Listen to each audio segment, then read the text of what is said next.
Hello नमस्कार सभी प्यारे बच्चों का स्वागत करता हूं मैं बीएससी प्रो क्लासेज में। तो कैसे हो सारे बच्चे? उम्मीद करता हूं सारे बढ़िया हैं, मस्त है, स्वस्थ हैं।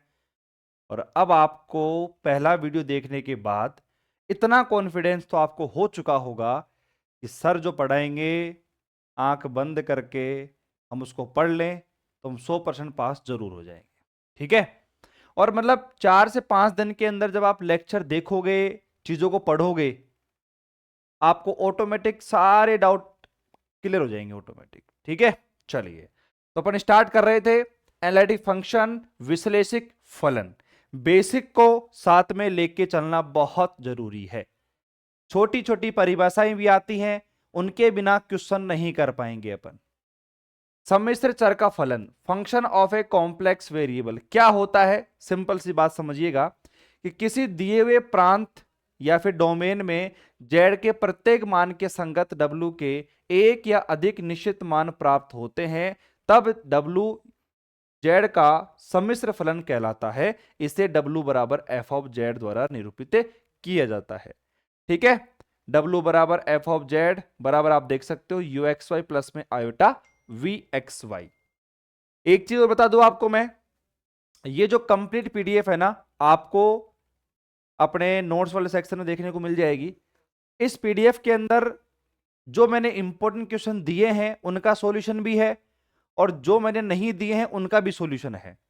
क्योंकि देखो, इस पीडीएफ में क्या है कि बेसिक भी है, इंपॉर्टेंट क्वेश्चन का सॉल्यूशन भी है, और मैं क्या करूंगा कि जो इंपॉर्टेंट क्वेश्चन रहेंगे ना, उनके अलावा भी कोई एक आध क्वेश्चन उसके साथ में भी मैं सिखा दूंगा, ताकि इंपॉर्टेंट क्वेश्चन तो समझ जाओगे आप, लेकिन एक आध क्वेश्चन अगर उसके साथ में एक्स्ट्रा मिल जाएगा ना, तो उससे क्या है कि आपको थोड़ा सा और जो है ना, एक कॉन्फिडेंस बढ़ जाएगा आपका। ठीक है, चलिए।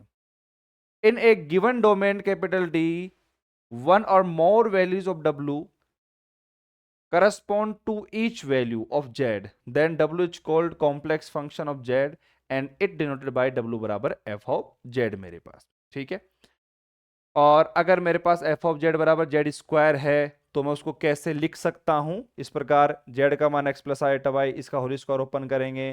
ठीक है, तो इसको अपन ऐसे लिख सकते हैं, ये आपका रियल पार्ट, ये आपका इमेजिनरी पार्ट। बहुत अच्छी बात है, आगे बढ़ते हैं भैया, आगे बढ़ते हैं। चलो, उसके बाद ये थोड़ा सा एक बेसिक चीज बताता हूं आपको मैं, कि कॉम्प्लेक्स में जो आपका सांतत्यता है, ठीक है, और लिमिट की बात करते हैं अपन, तो यहां पर देखिएगा कि अपन ने रियल एनालिसिस पढ़ी, जब पीछे वाले पेपर्स के अंदर अपन ने रियल पढ़ी थी, वहां पर लिमिट कुछ अलग तरीके से अपन बात करते थे। ठीक है, ऐसा क्यों है? क्योंकि मैं आपको बताता हूं, मान लो रियल में आपने लिमिट पढ़ी, वहां पे इस प्रकार f ऑफ x आपका फंक्शन है, कोई पॉइंट आपको दे दिया, वहां पर आपने लिमिट को निकाला। यानी कि अगर डायग्राम के माध्यम से समझें तो आप देख सकते हो कि एक सिंपल प्लेन है आपके पास में, यहां पर लेफ्ट और राइट अपन इस पॉइंट के लिए लिमिट निकालते थे।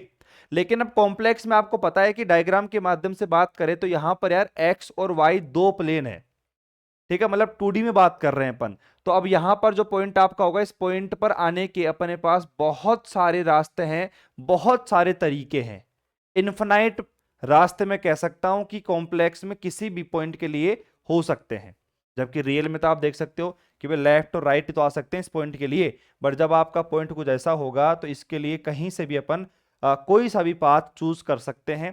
इस बात को ध्यान में रखना। आगे बढ़ते हैं अपन, यहां पर जो अपन सांतत्यता की बात करते हैं, तो लिमिट किस प्रकार निकालते हैं? यहां पर भी वही सेम चीजें, लगभग लगभग सिमिलर सी बात है, कॉम्प्लेक्स में बात कर लो या फिर रियल में बात कर लो। ठीक है, ज्यादा डीप में अपन नहीं जा रहे हैं। चलिए, उसके बाद अपन बात करते हैं बेटा डिफरेंशियबिलिटी की, अवकलनीयता की, कि किस तरीके से ये डिफरेंशियबिलिटी का एक टॉपिक अच्छा है, यहां से एक सवाल बनने का चांस रहता है। मतलब आप एक बार नोटिस करना, एक क्वेश्चन तो इसका जरूर बन ही जाता है। गर्मियां चालू हो चुकी हैं, ठीक है, तो एक क्वेश्चन जो है यहां से आपका बन ही जाता है, तो एक क्वेश्चन तो अपन यहां से खींचेंगे जरूर। देखिएगा एक बार, मान लीजिए आपके पास में एक सम्मिश्र फलन एफ जेड प्रांत डी में बिंदु जेड नोट पर अवकलनीय कहलाता है यदि a complex function f of z is called differentiable at point z naught in domain capital D if. लेकिन कब?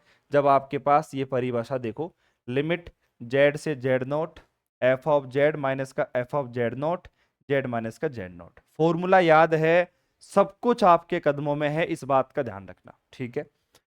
यहां पर वो आपका डोमेन है, उसमें जेड नॉट पॉइंट आपके सामने दिख रहा है। उसके बाद यहां पर ये सिंपल सा है लिमिट का फॉर्मूला।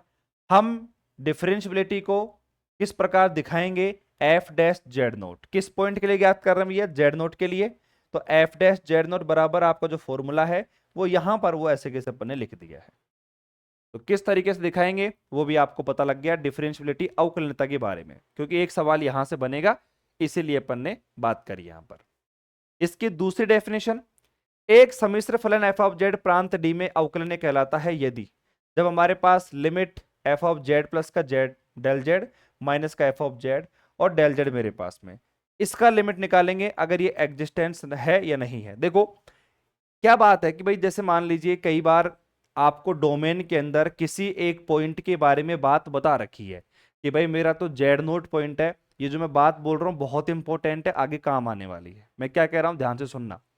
मान लीजिए कई बार किसी सवाल में कोई पॉइंट दे रखा है आपको, जेड नोट, ए नोट, पी नोट, कुछ भी दे रखा है, उस कंडीशन में वो वाली डेफिनेशन लग जाएगी आपकी, डेफिनेशन नंबर फर्स्ट। वहां पर उसमें क्या है कि किसी पॉइंट का जिक्र हो रखा है। लेकिन जब मान लीजिए आपको कोई पॉइंट नहीं दे रखा हो और सिंपल इतना बोला है कि कोई फंक्शन आपके लिए है, उस फंक्शन के लिए डिफरेंशियबिलिटी निकालो कॉम्प्लेक्स प्लेन में, ठीक है। तो उस कंडीशन में आपको ये वाला फॉर्मूला ध्यान रखना है कि limit f of z plus का डेल जेड माइनस का एफ ऑफ जेड अपन में डेल्टा जेड, ठीक है। और इसका मान निकालेंगे, अगर ये एग्जिस्ट होगा, फाइनाइट होगा, विद्यमान और परिमित होगा, तो हम कह सकते हैं कि उसकी डिफरेंशियबिलिटी पॉसिबल है, उसकी अवकलनीयता संभव है, ठीक है भाई साहब। तो ये आपका फॉर्मूला है, इस तरीके से लिख सकते हो आप, ठीक है। चलिए अब ये क्वेश्चन दो बार कर रखा है तो यहां से स्टार्ट करते हैं अपन, ठीक है। ये लाइन वाली पेज है ना, अब ये देखो बिल्कुल व्हाइट पेज आ जाएगा, आपको दिखने में बिल्कुल सहूलियत रहेगी, एकदम शानदार और एक्सीलेंट नोट्स बना रखे हैं अपन ने। मतलब आपके मान लो एक एक चीज एकदम क्लियर देखने को मिलेगी, आप कहोगे सर मजा ही आ गया, पढ़ने में मजा आ रहा है एकदम, ठीक है। क्योंकि सारी फैसिलिटी आपके पास में है, इंपॉर्टेंट क्वेश्चन आपको मिल गए, नोट्स की पीडीएफ जो बच्चे इधर उधर मार्केट में ढूंढते रहते हैं वो मिल गई, और भाई कहीं पर नोट्स में दिक्कत आ रही है कि ये कैसे हो रहा है, तो लेक्चर भी तो अवेलेबल है, और आपके पास तो स्पीड बढ़ाने का ऑप्शन और है, स्पीड बढ़ा के फटाफट फटाफट 1 घंटे के लेक्चर को 30 मिनट में कर लो, मजा आ गया, टाइम भी बच गया आपका। देखिए अब ये क्वेश्चन इंपॉर्टेंट है, मैंने दे रखा है, मैं यहां पर देखो आपको मैंने इंपॉर्टेंट क्वेश्चन की पीडीएफ डाल रखी पहले, तो उसका प्रिंट निकलवा लेना जब भी लेक्चर पढ़ो आप, ठीक है। मैं वहां पर आपको बताता रहूंगा क्योंकि मेरे मोबाइल में खुली हुई है पीडीएफ यहाँ पे। तो देखो पहला सवाल आपका यही है कि सिद्ध कीजिए कि फलन एफ ऑफ जेड, जेड की पावर है जहां एन पूर्णांक सर्वत्र अवकलनीय है, ठीक है। तो साफ साफ सवाल लिखा हुआ है, वेरी वेरी इंपॉर्टेंट क्वेश्चन है, 4 नंबर में आ सकता है। इस एक सवाल को समझने से आपके 3 से 4 या 5 क्वेश्चन ऑटोमेटिक क्लियर हो जाएंगे, ध्यान रखना। और उन सवालों में से भी अगर कोई क्वेश्चन आ गया, जैसे मान लो मैंने इसको इंपॉर्टेंट दे दिया और ये एग्जाम में नहीं आया, और वो आ गए दूसरे वाले, वो ऑटोमेटिक हो जाएंगे आपके, क्योंकि ये एक ही सवाल आपको सब कुछ सिखा देगा। चलिए सिद्ध कीजिए कि एफ ऑफ जेड बराबर जेड की power n, n belong to natural number, सर्वत्र अवकलनीय है। Prove that function f of z बराबर जेड की power n, n belong to natural number is differentiable everywhere. ठीक है भाई, बहुत अच्छी बात है। कैसे करना है इसका आंसर एक बार ध्यान से देखिएगा। सबसे पहले सवाल में जो दिया गया होगा उसको आराम से लिख लेंगे, दिया गया फलन एफ ऑफ जेड बराबर जेड की पावर एन, सारी बातें लिखो कि एन आपका नेचुरल नंबर बिलोंग करता है। तब हमें सिद्ध करना है कि एफ ऑफ जेड जो है ये N belong to natural number में, यानी कि आपका जो डोमेन दे रखा है N belong to natural number, प्राकृत संख्याओं के इस प्रांत के अंदर सर्वत्र अवकलनीय होगा, एवरीवेयर डिफरेंशिएबल होगा। अब बच्चे से मैंने पहला सवाल पूछा कि बेटा एक बात बता, इस सवाल के अंदर, इस क्वेश्चन के अंदर कोई पॉइंट के बारे में बात करी हुई है क्या? बोला सर नहीं करी हुई है। तो बताओ कौन सा वाला फॉर्मूला यूज करेंगे? तो बच्चे कह रहे सर सेकंड जो डेफिनेशन आपने बताई थी वही यूज हो सकती है यहां पर, तो पहली वाली में तो पॉइंट की बात हो रही थी, अब पॉइंट तो यहां पर है ही नहीं, सवाल ने दे नहीं रखा, दिक्कत कहां आ रही है? आओ भाई देखो, तो हमने फॉर्मूला कौन सा यूज किया, देखो एफ डैश जेड बराबर में limit delta z tends to zero, f of z plus का डेल्टा जेड माइनस का एफ ऑफ जेड अपॉन में डेल्टा जेड, ठीक है।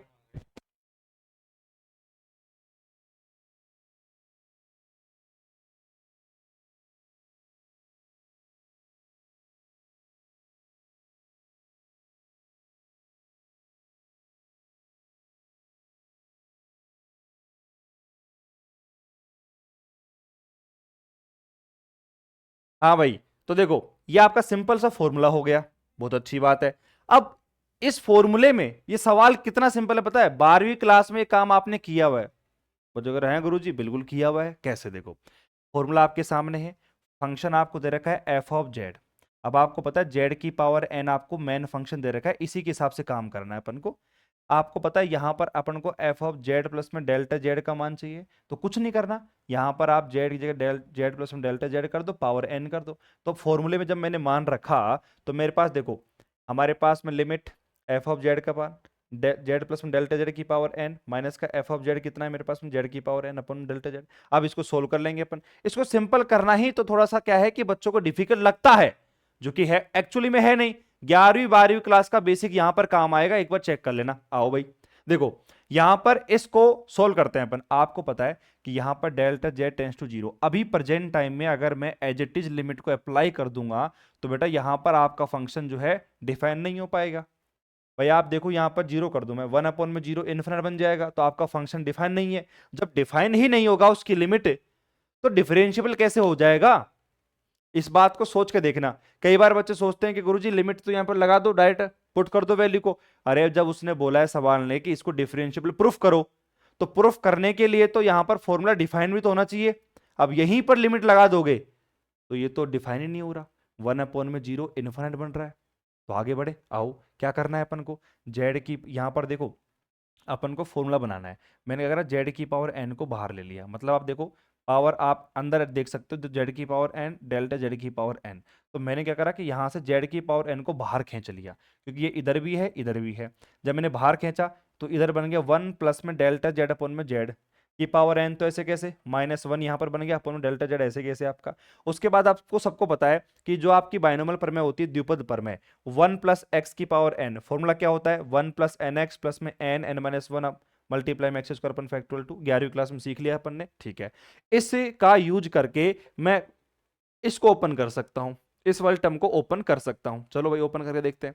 हमने देखा भाई हमारे पास में एफ डैश जेड बराबर में limit delta z tends to zero, z की पावर एन बाहर आपका इंतजार कर रही है, 1 प्लस में जैसा फॉर्मूला है वैसा का वैसा मैंने मान रख दिया। लास्ट में -1 को मत भूलना, -1 वहां पर बचा हुआ था तो -1 को मत भूलना। 1 से -1 आपका कैंसिल हो गया, डेल्टा जेड आपके पास हमारे पास ऐसे कैसे, ठीक है। उसके बाद अब देखिए एक बार यहाँ पे आपका जो अपोन में डेल्टा जेड आ रहा था, इस अपोन में डेल्टा जेड को जितने भी टर्म आ रही हैं सभी में डिवाइड कर दो।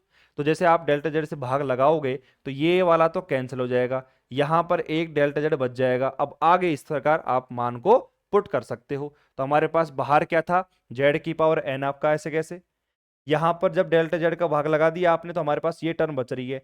तो इस टर्म को छोड़कर बाकी आगे आने वाली सभी टर्म में डेल्टा जेड का टर्म आपको देखने को मिलेगा। तो इस बात का मतलब है कि जब आप delta z tends to zero करोगे तो बाकी की टर्म तो जीरो बन जाएंगी ना। ये पूरी की पूरी आगे आने वाली सभी टर्म जीरो बन गई। हमारे पास क्या आ गया, जेड की पावर एन मल्टीप्लाई 1/जेड प्लस में जीरो।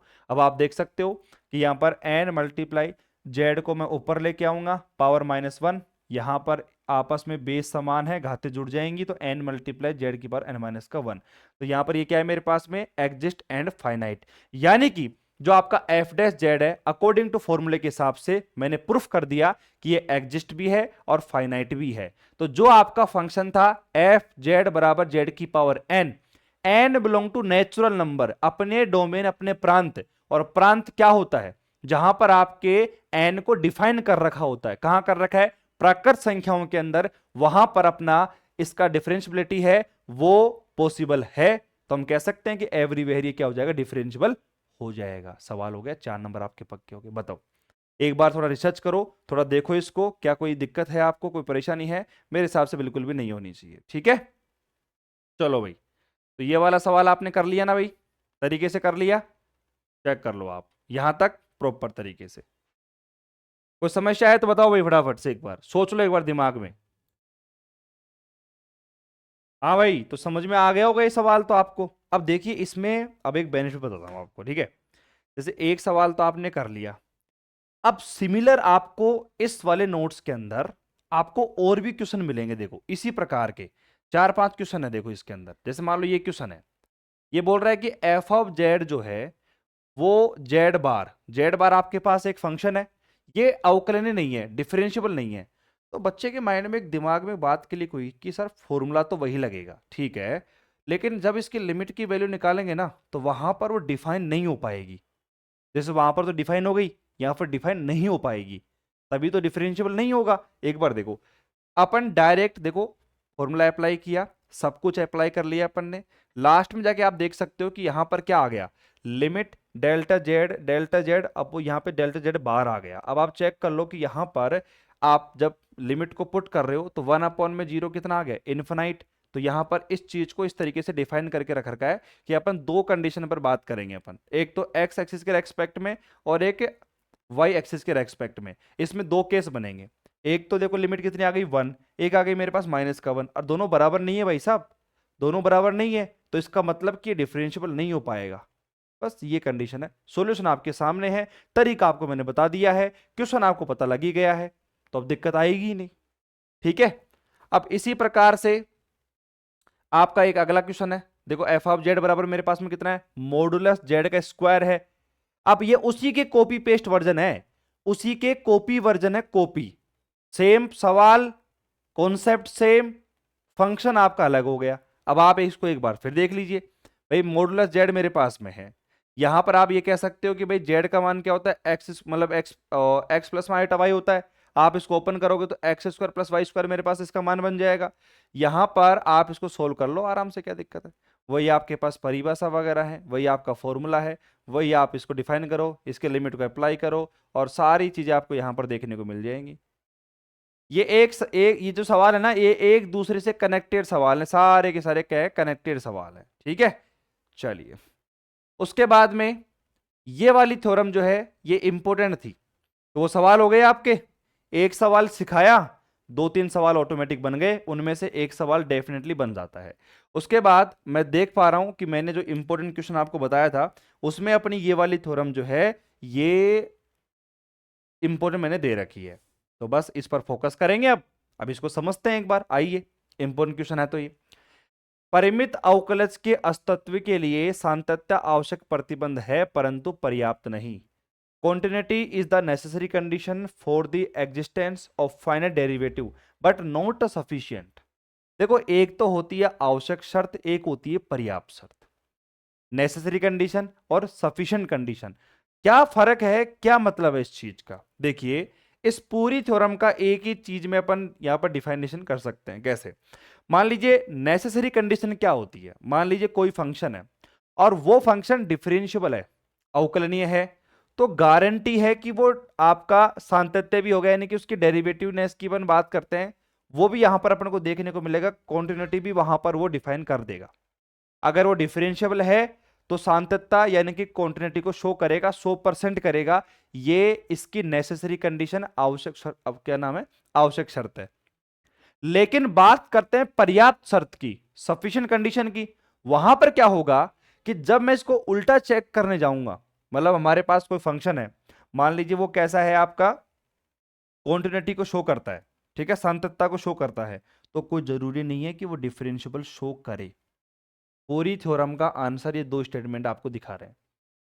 अरे आप पहले पढ़ते नहीं थे क्या, आपने रियल पढ़ी है, तो रियल के अंदर यही होता था अधिकांश theorem, if and only if, यदि और केवल यदि, उसमें क्या करते थे अपन, दो कंडीशन निकालते थे, आवश्यक शर्त, पर्याप्त शर्त। तो इसकी जो आवश्यक शर्त है वो तो सही है, कोई दिक्कत नहीं है, अगर कोई फंक्शन डिफरेंशिएबल होगा तो वो कॉन्टिन्यूटी को शो करेगा। लेकिन पर्याप्त शर्त में क्या करते हैं, आवश्यक का उल्टा, यानी कि अपन सातत्य मानकर कॉन्टिन्यूटी को लेट करके और अपने फंक्शन को डिफरेंशिएबल प्रूफ करते हैं, जो कि कोई जरूरी नहीं है, हो भी सकता है नहीं भी हो सकता, इसको अपन प्रूफ करेंगे, इस थ्योरम को प्रूफ करेंगे अपन। चलिए कैसे करते हैं, अब एक बार आप फोकस करिएगा। माना कि हमारे पास कोई फंक्शन एफ ऑफ जेड है, प्रांत डी में अवकलनीय है, तब हमें सिद्ध करना है कि फलन प्रांत डी में सतत भी होगा, कॉन्टिन्यूस भी होगा, या कॉन्टिन्यूटी को शो करेगा, बात बराबर है। ठीक है, चलिए देखते हैं एक बार। लेट करा, माना कि हमारे पास में कोई पॉइंट है जेड नोट, ठीक है, बिलोंग करता है कैपिटल डी में, एक स्वच्छ बिंदु है, कोई भी आर्बिट्री पॉइंट मैंने उठा लिया, ठीक है। तब मैंने क्या करा, एफ जेड माइनस का एफ ऑफ जेड नोट मेरे पास में, क्योंकि अपन बात किसी कर रहे हैं, जेड नोट की बात कर रहे हैं। तो मैंने कहा कि भाई ठीक है, हमने एफ यहाँ पर देखो एक तरीके से ये आपका लेफ्ट पोर्शन है, ये आपका राइट पोर्शन है, दोनों को देखते हो। चलो मैं क्या कर रहा हूँ, मैंने क्या कहा भैया कि मेरे पास में एफ जेड नोट पॉइंट के लिए काम कर रहा हूँ। मैंने अपना फंक्शन एफ जेड उसमें से माइनस कर दिया एफ जेड नोट को। यहां पर कोई फॉर्मूला नहीं है, आप सोच रहे हो कि ये फॉर्मूला है कुछ, नहीं नहीं, अपन फॉर्मूला बनाने की कोशिश कर रहे हैं मेरे बच्चों, ध्यान से देखना। मैंने कहा कि एफ ऑफ जेड माइनस का f of z note, left part ऐसे कैसे, राइट पार्ट में मैंने क्या किया कि एफ ऑफ जेड माइनस का एफ ऑफ जेड नोट मैंने ऊपर नीचे जेड माइनस जेड नोट से गुणा भाग कर दिया। इससे क्या होगा, अभी फॉर्मूला बन जाएगा अपना। दोनों तरफ मैंने लिमिट को अप्लाई किया, आप देख सकते हो कि लिमिट मेरे पास में एफ ऑफ जेड माइनस का एफ ऑफ जेड नोट और z tends to z naught मेरे पास में आ रहा है।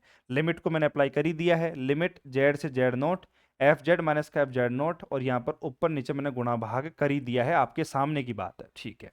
उसके बाद यहां तक तो कोई दिक्कत नहीं है, लेफ्ट पार्ट को तो अपन छेड़ नहीं रहे बिल्कुल भी, आप देख सकते हो लिमिट आपका एफ ऑफ जेड माइनस का एफ जेड नोट अपॉन में जेड नोट मेरे पास में। उसके बाद यहां पर आप चेक करिएगा, थोड़ा सा कंफ्यूजन आपको हो सकता है, चेक करिएगा एक बार। यहां पर दो फंक्शन है, एक तो आपका हो गया एफ जेड माइनस का एफ जेड नोट अपॉन में ये हो गया, एक आपका ये हो गया।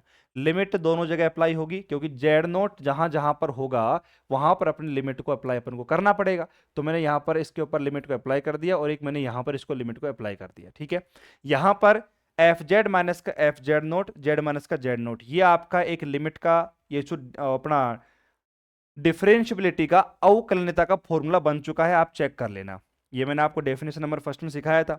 इधर की बात करते हैं तो देखो limit z tends to z naught, अगर आपका z tends to z naught है, यानी कि जेड का मान भी आप जेड नोट कर दोगे तो जेड नोट माइनस का जेड नोट क्या हो, जीरो बन जाएगा। तो यहाँ पर ये पूरी वैल्यू कैसी है आपकी, फाइनाइट मल्टीप्लाई जीरो, तो किसी भी फाइनाइट वैल्यू को जीरो से मल्टीप्लाई करोगे तो जीरो ही बनने वाला है। तो हमारे पास में कितना आ गया यहाँ पर, limit f of z minus का एफ जेड नोट बराबर में जीरो, तो limit f of z z tends to z naught बराबर में मेरे पास में कितना आ गया, एफ जेड नोट।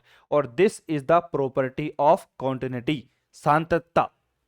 अगर मैं शांतता को प्रूफ करना चाहूंगा तो मेरा फंक्शन एफ ऑफ जेड और जो पॉइंट आपका है, अगर मैं दोनों को बराबर कर दूंगा तो मैं ये बताने में सफल हो चुका हूं कि आपका फंक्शन हम डिफरेंशिएबल लेके चले थे और मैंने उसमें कॉन्टिन्यूटी को शो कर दिया, शांतता को शो कर दिया। तो एक कंडीशन तो ये हो गई आपकी, ठीक है। मतलब मैंने शुरुआत में आप स्टेटमेंट को नहीं समझ पाए तो एक बार दोबारा पढ़ लेना।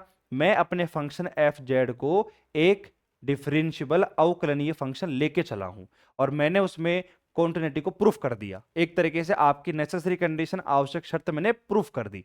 लेकिन अब इसका उल्टा करेंगे अपन, इसका विलोम क्या करेंगे अपन, देखो यदि फलन आपका एफ ऑफ जेड प्रांत डी में सतत है, तब हमें सिद्ध करना है कि फलन एफ ऑफ जेड प्रांत डी में अवकलनीय हो आवश्यक नहीं है। इसको सिद्ध करने के लिए निम्न उदाहरण का प्रयोग करते हैं, और जो मैंने लास्ट में क्वेश्चन नंबर 3 करवाया था, एजेटिव छापना है इस थ्योरम के अंदर। तो इसीलिए मैंने जो अभी मैंने ऊपर क्वेश्चन करवाए थे ना, वो question first second third 3 question करवाए थे, तो तीनों क्वेश्चन में जो लास्ट वाला क्वेश्चन है ना, यहां पर एजेटिव छापना है। और वो एग्जाम्पल इस बात को बताता है कि अगर मेरा कोई भी फंक्शन कॉन्टिन्यूअस है तो वो डिफरेंशिएबिलिटी को शो नहीं करेगा, बस। तो ये आपका पूरा का पूरा एक पोर्शन मैंने करवा दिया जिसमें डिफरेंशिएबिलिटी को लेकर अगर कोई भी सवाल बनता है इस चैप्टर से, वो आपका बाहर नहीं जाएगा। एक तो थ्योरम हो गई आपकी, थ्योरम मैंने करवा दी है, और जो मैंने क्वेश्चन थे, एक क्वेश्चन आपका इंपॉर्टेंट था, उसके सब क्वेश्चन हो गए। उनमें से कोई सा भी एग्जाम में आएगा तो मुझे ऐसा लगता नहीं है कि किसी को दिक्कत होगी, वो आप आराम से कर दोगे। ठीक है भाई, चलिए यहां तक तो अपना काम हो गया बिल्कुल क्लियर। अब उसके बाद में अपन आगे बढ़ते हैं, और अब अपन आगे जो अपने मैं इंपॉर्टेंट क्वेश्चन में देख पा रहा हूं वो अपना सीआर इक्वेशन, ठीक है, कोशी रीमान समीकरण वाली बातें यहां पर चालू हो गई हैं। तो उसको पढ़ने से पहले अपन थोड़ा बेसिक तो पढ़ेंगे। चलिए, तो यहां तक अपना जो है अपना बेसिक लेवल पर चालू, मतलब पूरा हो गया, खत्म हो गया वो, यानी कि डिफरेंशिएबिलिटी वाला पूरा चैप्टर जो है वो खत्म है। इतना ही मैटर आएगा उसके अंदर, और एक सवाल बनेगा, थ्योरम आ सकती है, क्वेश्चन आएगा, बस। ठीक है, यहां तक फ्री हो गए अपन। चलिए, अपने दो क्वेश्चन जो इंपोर्टेंट मैंने बताए थे वो भी हो चुके हैं, उसके अंदर बेसिक हो गया, सब कुछ हो गया उसमें। अब बात करते हैं अपन अगले चैप्टर की, मतलब एक तरीके से दूसरा टॉपिक यहां से अपना चालू हो गया। ठीक है, अब उसका बेसिक पढ़ना पड़ेगा। देखो बेसिक क्या है, एक मानी तथा बहुमानी सम्मिश्र फलन, single valued and multi valued complex function क्या होते हैं, थोड़ा समझिए एक बार। एक सम्मिश्र फलन w बराबर एफ ऑफ जेड एक मानी सम्मिश्र फलन कहलाता है यदि z के प्रत्येक मान के संगत w का केवल एक मान मिले, अन्यथा सम्मिश्र फलन w बराबर एफ ऑफ जेड बहुमानी फलन कहलाता है। यहां पर इंग्लिश मीडियम वाले बच्चों को दिक्कत बिल्कुल भी नहीं होनी चाहिए बेटा, सिंपल सी बात ही कह रहा है कि अगर मेरे पास कोई भी फंक्शन एक सिंगल वैल्यूड होगा, अगर उसकी एक ही वैल्यू मिलेगी, अगर एक वैल्यू नहीं मिली, एक से ज्यादा मिली, तो मल्टी वैल्यूड कॉम्प्लेक्स फंक्शन आपका कहलाता है। कोई बड़ी बात नहीं है, w बराबर एफ ऑफ जेड से शो करते हैं, बस इस बात को ध्यान रखना। जब भी अपन कॉम्प्लेक्स फंक्शन को शो करेंगे w बराबर F of Z upon use करेंगे, ठीक है। उसके बाद हम बात करते हैं यहां पर विश्लेषिक फलन की, एनालिटिक फंक्शन की।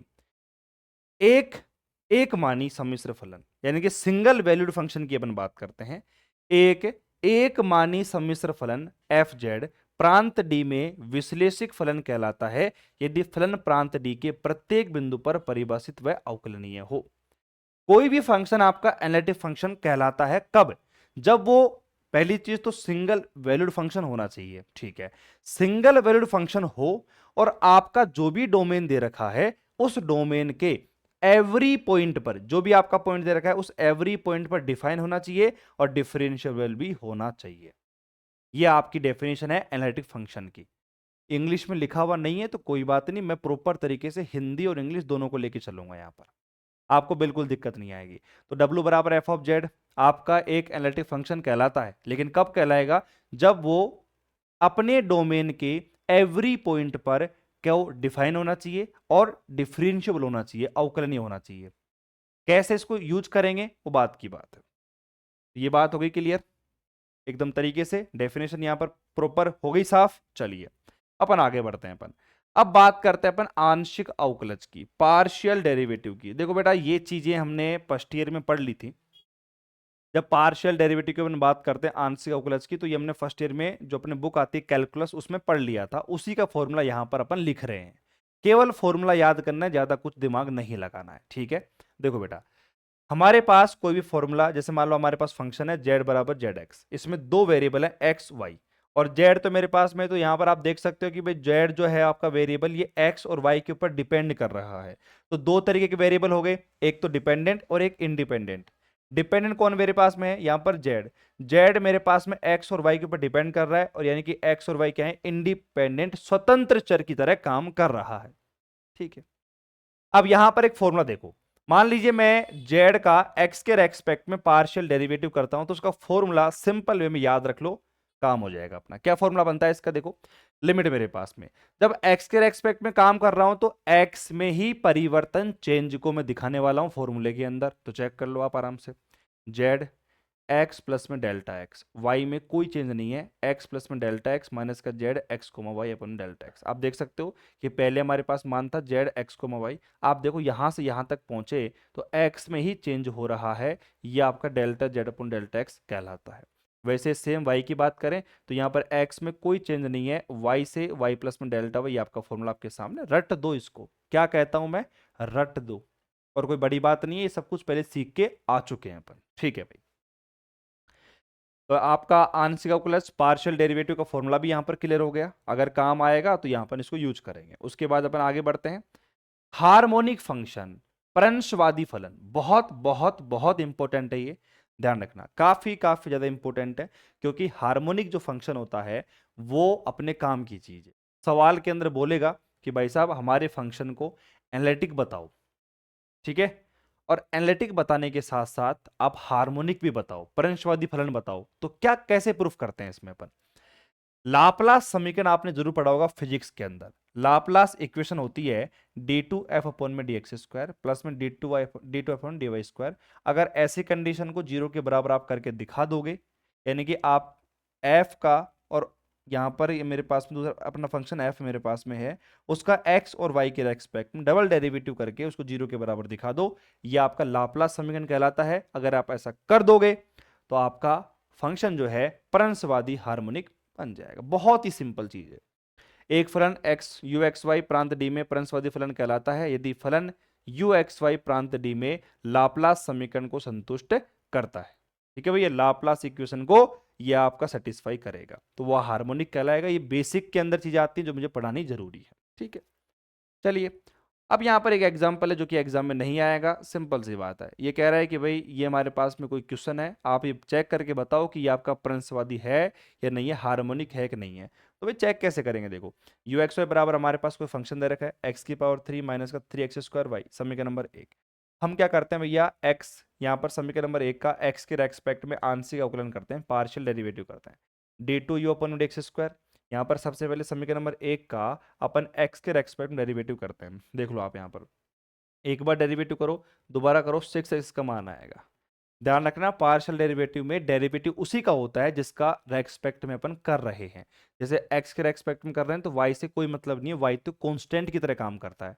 ये पढ़ाया भी था आपको जब, अगर आपने मेरे से पढ़ा होगा तो, और कहीं से पढ़ाओ सबने पढ़ाया है भाई, कोई भी टीचर ऐसा थोड़ी कि बताएगा नहीं आपको, मैं स्पेशल क्या बताऊंगा उसमें। ठीक है, तो वैसे आप यहाँ पर निकाल लो d2/x², तो यहाँ पर दोनों मान निकाल लो आप, दोनों मान निकाल के आपस में जोड़ दोगे तो हमारे पास में क्या बन जाएगा, 0 बन जाएगा, प्रंसवादी हो गया, खत्म हो गया। ठीक है, छोड़ो इसको। अब आता है ये आपके पास very very very very most important चीज आपके सामने आ रही है, जो कि आप देख सकते हो कि भाई हमारे पास इंपोर्टेंट क्वेश्चनों में लिखी हुई है। ठीक है, तो ये very very most important formula है, ये फॉर्मूला सवालों में काम भी आएगा, प्लस में ये एज इट इज एग्जाम में छपता है, ध्यान रखना। इंपोर्टेंट क्वेश्चन में देख लेना, ये मैंने करवाया, मतलब दिया हुआ है आपको इंपोर्टेंट क्वेश्चन के अंदर। ठीक है, किसी फलन f ऑफ z बराबर यू एक्स वाई प्लस में आयोटा वी एक्स वाई के प्रांत d में विश्लेषिक होने के लिए आवश्यक प्रतिबंध का कथन दीजिए एवं सिद्ध करो। State and prove necessary condition for a function f z बराबर यू एक्स वाई प्लस में iota v x y to be analytic in domain capital D. एक स्टेटमेंट आपके एग्जाम में ये पूछ सकता है इस प्रकार से, या अगर ऐसा नहीं पूछेगा तो सिंपल बोल देगा कि कोशी रीमान समीकरण व्युत्पन्न करो, डिराइव कोशी रीमान इक्वेशन, यानी कि सीआर इक्वेशन को ड्राइव कर दो। इतना भी आपसे एग्जाम में पूछ सकता है। ठीक है, 2 सवाल हो गए। अगर तीसरा सवाल आपसे एग्जाम में पूछा जा सकता है तो इस प्रकार आपसे पूछ सकता है कि एक फलन आपका एफ ऑफ जेड है, यू एक्स वाई प्लस में आयोटा वी एक्स वाई है, किसी प्रांत डी के कोशी रीमान समीकरण को संतुष्ट करता है, अर्थात डी यू अपन में डी एक्स बराबर डी वी अपन में डी वाई, डी यू अपन में डी वाई बराबर माइनस का डी वी अपन में डी एक्स। ठीक है, तो ये इसका स्टेटमेंट है।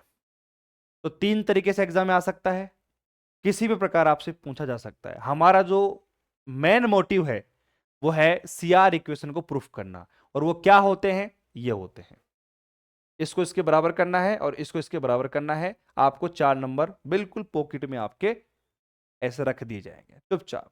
ठीक है, इंग्लिश मीडियम वाले बच्चे भी देख सकते हो, necessary condition for a function f of z बराबर यू एक्स वाई प्लस में iota v x y to be analytic in domain capital D if u x y and v x y are satisfy Cauchy Riemann equation in domain D. तो हमारे पास में ये काम हो गया। अब कोई खुरापाती बच्चा में से क्या पूछता है कि सर एक बात बताओ, ये जो कोशी रीमान इक्वेशन है इसको करने का क्या फायदा है। देखो भाई, अगर मुझे किसी भी फंक्शन को एनालिटिक बताना है, ठीक है, उसको एनालिटिक बताने के लिए, विश्लेषिक फलन बताने के लिए अगर मैं कोशी रीमान समीकरण उसमें प्रूफ कर दूंगा ना, तो वो आपकी विश्लेषिक बन जाएगी, खत्म बात। इसीलिए अपन सीआर समीकरण पढ़ते हैं, ये इसका शॉर्टेस्ट तरीका है। अब समझ में आ गई इसकी अहमियत क्या है, ये क्यों पढ़ते हैं अपन, आ गई बात समझ में, अब तो कोई दिक्कत नहीं है। अब इसको एग्जाम में करके कैसे आना है, देखो पहले सबसे पहले जो भी आपको स्टेटमेंट सवाल में दे रखा है उसको छाप दो ऐसे कैसे। ठीक है, कथन मेरे पास में जो है उसको छाप दो ऐसे, देखो पूरा का पूरा छाप रखा है, ऐसे कोई दिक्कत नहीं है।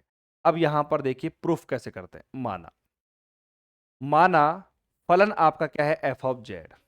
ठीक है, एफ ऑफ जेड क्या है मेरे पास में, यू एक्स वाई प्लस में आयोटा वी एक्स वाई, प्रांत डी में विश्लेषिक है, अर्थात फलन एफ ऑफ जेड प्रांत डी में अवकलनीय है, अतः अवकलनीय की परिभाषा से।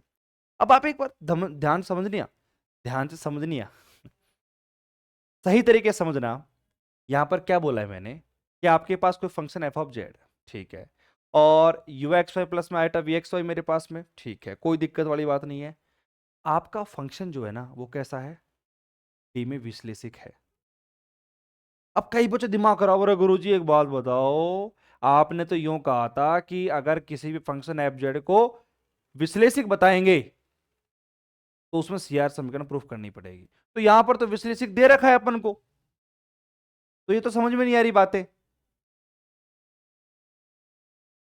एक बात बताओ, मैं अपने फंक्शन को एफ ऑफ जेड को यहां पर विश्लेषक मान के चल रहा हूं, मानूंगा पहले, और विश्लेषक की जो भी डेफिनेशन है, परिभाषा है, उसका यूज करके सीआर समीकरण को प्रूफ ही तो करूंगा।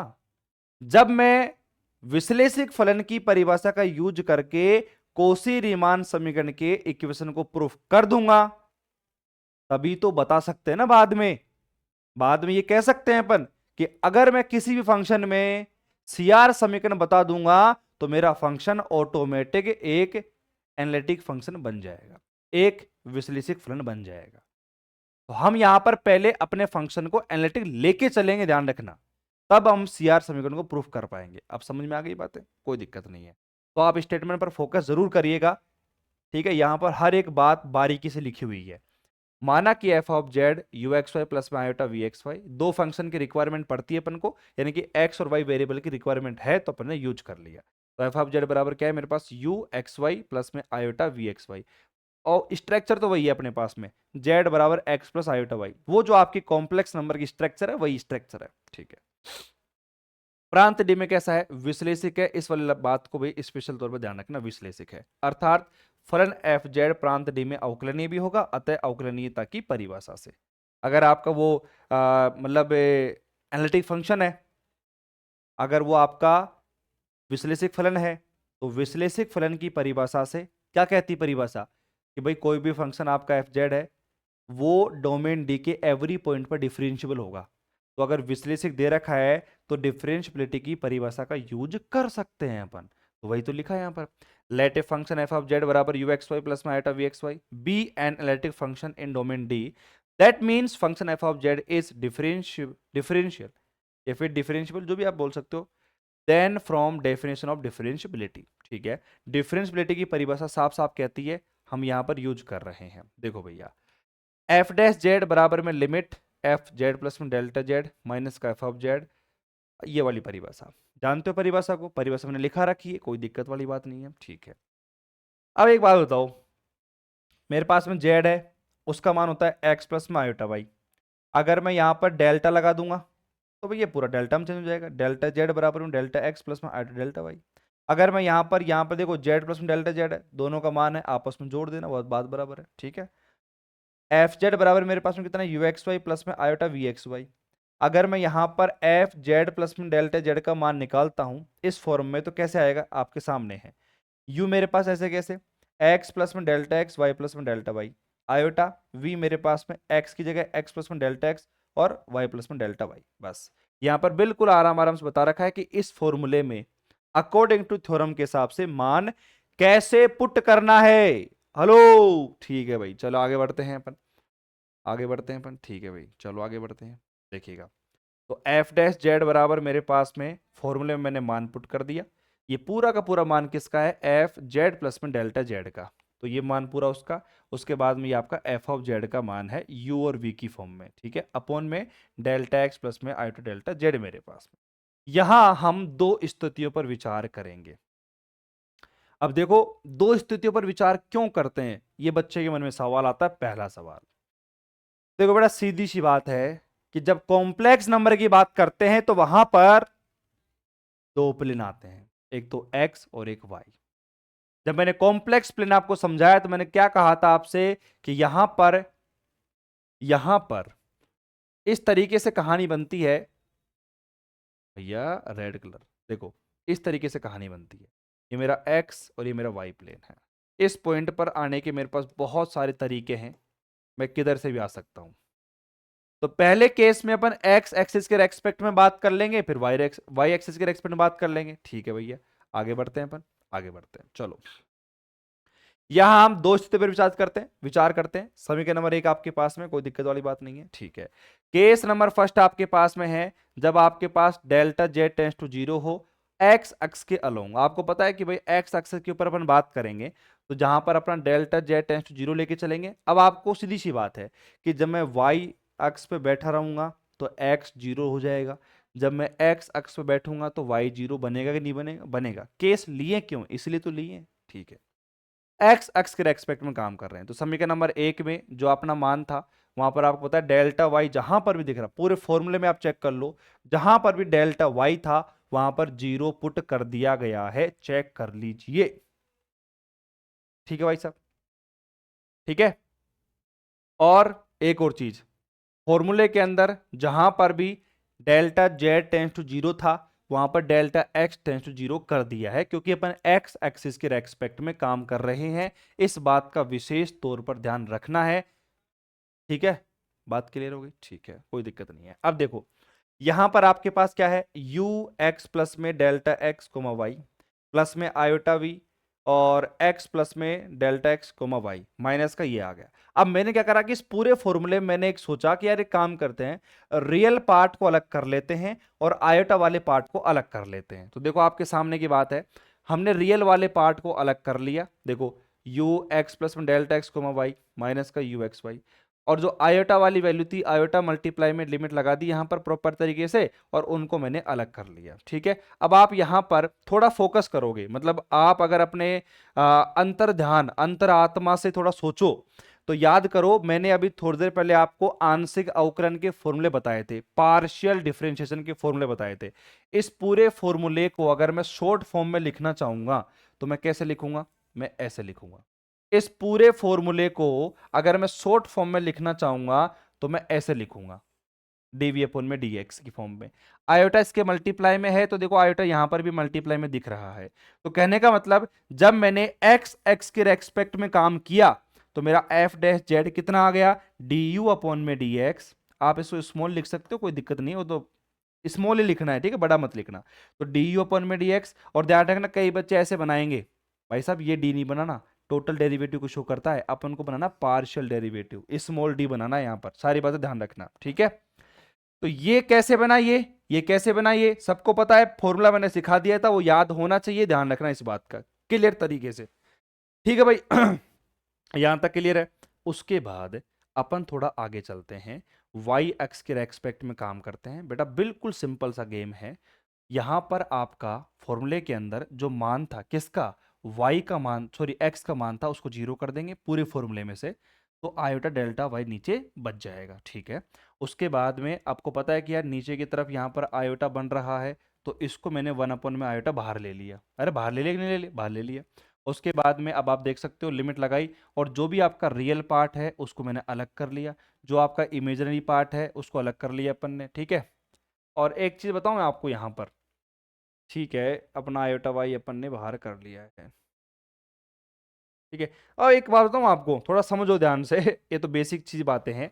जैसे मान लो यहां पर अपोन में क्या है, आयोटा है। ठीक है, अब मैं इस आयोटा का अगर भाग लगा दूं, जैसे मान लो मैंने इसके ऊपर इस पूरे आयोटा डेल्टा वाई का भाग लगा दूं, इसका मैंने भाग लगा दिया, इसके नीचे लगा दिया मान लो, और एक इसके नीचे लगा दिया। ठीक है, तो आप नोटिस करना कि यहां पर एक पार्ट वाले के पास, यानी कि जो शुरुआत वाला पोर्शन है जिसके पास मेरे पास में आयोटा नहीं है, वहां पर तो 1 में आयोटा बन जाएगा, लेकिन जिसके पास आयोटा था वो कैंसिल हो जाएगा। भाई इतना समझ सकते हो ना आप? तो ये हमारे पास में रियल पार्ट मैंने अलग किया, इसके पास 1 आयोटा आ चुका है, लेकिन जो आपका इमेजिनरी पार्ट है, जैसे यानी कि आयोटा इसके पास भी था और एक इसके पास भी था, जब इन दोनों को मिला के लिखेंगे तो यहां पर ऊपर की तरफ क्या आएगा, आयोटा आएगा, लेकिन नीचे भी तो आयोटा है ना, तो वो आपस में कैंसिल हो जाएगा, तो इसीलिए यहां पर आयोटा को नहीं लिख रखा है, सिंपल सी बात है। ठीक है, तो अब मुझे बताओ, आयोटा को साइड में कर दो, लेकिन इस पूरे का मान और इस पूरे का मान अकॉर्डिंग टू पार्शियल डेरिवेटिव के फॉर्मूले के अकॉर्डिंग क्या बनेगा यहां पर, तो देखो ये बन गया आपका फॉर्मूला, एफ जेड बराबर में और डी यू अपॉन में डी वाई प्लस में डी वी अपॉन में डी वाई। ठीक है, ये फॉर्मूला बन गया उसका। लेकिन अब मोस्टली बच्चे क्या कहेंगे कि गुरुजी यहां पर माइनस का आयोटा कैसे आ गया, तो वो सिखाता हूं आपको मैं, देखो कैसे सिखाता हूं, देखो आइए सामने थोड़ा सा देखिए। यहां पर हमारे पास में इस पूरे का मान बन गया डी अपन में डी वाई, यहां पर मेरे पास बन गया मामला डीवी अपन में डी वाई। अब यहां पर ये 1 में आयोटा जो था इसका मान बना माइनस का आयोटा, कैसे बना देखो, 1 में आयोटा। ठीक है, एक बात बताओ, आयोटा बनाइए, ठीक है, तो आयोटा कब बना होगा ये, मतलब यहां पर नीचे अपना आयोटा है लेकिन 1, आप याद करो मैंने जब पहली क्लास ली थी आपकी उसमें मैंने बताया था कि आयोटा की पावर 4 का मान 1 होता है, होता कि नहीं होता? तो मैं एक काम करता हूँ, इसको ऐसे लिख दूं, आयोटा की पावर 4 लिख दूं, अपॉन में मैंने लिख दिया आयोटा यहाँ पर मेरे पास में। ठीक है, अब चाहो तो आप यहाँ पर भी कैंसिल कर सकते हो, कर दो। आयोटा से कैंसिल किया तो यहाँ पर कितना बचा, आयोटा की पावर 3 बच गया। आयोटा की पावर 3 को मैं ओपन करके लिखूंगा, ओपन कर दिया मैंने इसको। आयोटा स्क्वायर लिख देता हूँ, मल्टीप्लाई में आयोटा लिख देता हूँ। याद करो, थोड़ा सा याद करो, थोड़ा सा, ज़्यादा नहीं थोड़ा सा। आयोटा स्क्वायर का मान होता है -1, मल्टीप्लाई में आयोटा, तो ये मेरे पास में कितना आ गया, माइनस का आयोटा।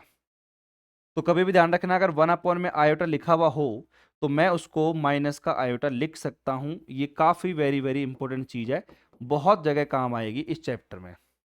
इस चैप्टर में क्या है, ये मतलब ये पीछे नहीं छोड़ेगा आपका, ये कभी भी काम आ सकता है, जब भी चाहो आप कब तब काम आ सकता है, ठीक है। ये कोई दिक्कत वाली बात नहीं है। हो गया काम खत्म।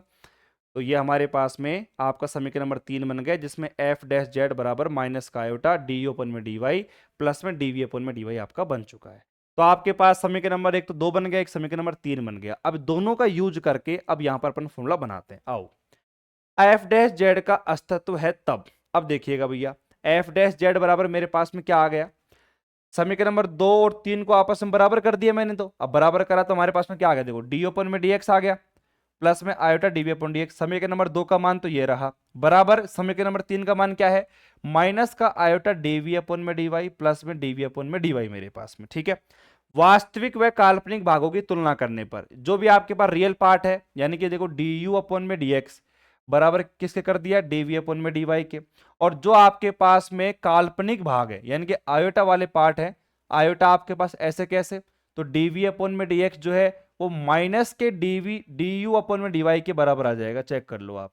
तो ये आपका सी आर समीकरण है, ये आपके पास कोशी रीमान समीकरण है, और यही अपन को लेके आना था। यहीं पर आपके 4 नंबर पूरे के पूरे पक्के 100% यहां पर हो जाते हैं। तो आप देख सकते हो कि मैंने आपको जो अवकलनता है, डिफरेंशियबिलिटी है, उसका भी मैंने पूरा बेसिक कराया, सारे सवाल करा दिए, थ्योरम भी मैंने करवा दी है। सीआर समीकरण का बेसिक मैंने बताया है, और अब यहां पे सीआर समीकरण का प्रूफ मैंने करवा दिया है। एग्जाम के अंदर 4 नंबर में आता है, डी यू अपॉन में d x d v upon में डी वाई। ये वी है, ध्यान रखना, थोड़ा सा कंफ्यूजन वाला मामला हो सकता है, यू को ऐसे बनाना और वी को ऐसे बनाना, ठीक है। यहां पर कभी कभी थोड़ा कंफ्यूजन होगा कि यार कौन सा तो v है कौन सा u है, तो मैं आपको बता दूंगा, ऐसे कोई दिक्कत नहीं है। ये आपका डी यू अपन में dx है, ये आपका डी वी अपन में डी वाई है, ये आपका डी अपन डी वाई है, और माइनस का डी वी अपन में dx मेरे पास में, ठीक है। कोई दिक्कत वाली बात है, चलिए। तो इस लेक्चर में अपन यहीं तक पढ़ते हैं, ठीक है। और अब यहां पे मैं कोशिश क्या करूंगा कि आगे आने वाले लेक्चर की जो लेंथ रहेगी ना, वो कम से भी कम तो 1.5 से 2 घंटे के बीच में रहेगी, ठीक है। 1.5 से 2 घंटे के बीच में रहने वाली है। तो अब ये शुरुआत के 1-2 लेक्चर ऐसे हैं जिनमें थोड़ा सा कम पढ़ा है मैंने, क्योंकि थोड़ा सा क्या है, बच्चे के दिमाग में स्ट्रेस ना पड़े। अब बेसिक समझा आपने, आपको दिक्कत नहीं आ रही है, कोई भी दिक्कत नहीं है, अब आपने धीरे धीरे धीरे सारी चीजें समझ में आ रही है आपके। अब मैं शुरुआत, अब आगे आने वाले जो लेक्चर रहेंगे ना, वो अपने रहेंगे कम से कम नहीं तो 1.5 से 2 घंटे के लेक्चर। तो मैं उम्मीद करता हूँ 2 लेक्चर तो हो गए अपने छोटे छोटे, इनको तो आप यूं ही सल्टा दोगे 30 मिनट के अंदर ही। अब आगे आने वाले लेक्चर जो 2 आएंगे आपके, वो कम से कम 1.5 घंटे के रहेंगे, और उन दोनों लेक्चर में हमारा पूरा चैप्टर भी खत्म हो जाएगा, क्योंकि अब मेरे को दिक्कत नहीं आएगी, बेसिक बातें सारी बता दी। अब आगे आने वाले जितने भी क्वेश्चन सवाल बनेंगे ना, वो सब एनालिटिक फंक्शन के ऊपर बनने वाले हैं, ठीक है। सीआर समीकरण बनेगा, सीआर समीकरण पढ़ेंगे, इसका पोलर फॉर्म, ध्रुवीय रूप आगे आ जाएगा, तो उन्हीं के सवाल बनते रहेंगे और ये चैप्टर खत्म हो जाएगा। सबसे बड़ा पोर्शन है सीआर समीकरण वाला, ये इक्वेशन बहुत ज्यादा काम की है।